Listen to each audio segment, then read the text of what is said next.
Hello, brothers and sisters and friends. Welcome to the channel. இந்த வீடியோவில் இந்த குட்டி பையன் மெச்சூரிட்டி அப்படின்னா என்னது, எப்படி புரியும் மெச்சூரிட்டின்றது ஒரு சிம்பிள் உதாரணயோட அதை முடிக்கிறாரு. பாருங்கள், வீடியோ ரொம்ப நல்லா சூப்பராக இருக்குது. பார்த்துட்டு என்ஜாய் பண்ணுங்கள். நீங்கள் அதுக்கு என்ன பதில் சொல்கிறீங்க காமெண்ட்டில் பதிவு பண்ணுங்கள்.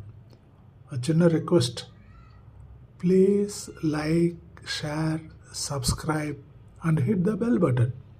வீடியோ பாருங்கள். மச்சான், மெச்சூரிட்டினா என்ன மச்சான்? மச்சான், மெச்சூரிட்டியா நம்ம சொந்தக்காரங்க நம்மள்ட்ட ஏடாகூடமாக கேள்வி கேட்கும்போது அவங்க பல்ல உடைக்கலான்னு கோபம் வரும். அப்புறம் ஆனால் அந்த இடத்துல பல்ல காமிச்சிட்டு வர்றான் பார்த்தியா, அதுதான் மச்சான் மெச்சூரிட்டி.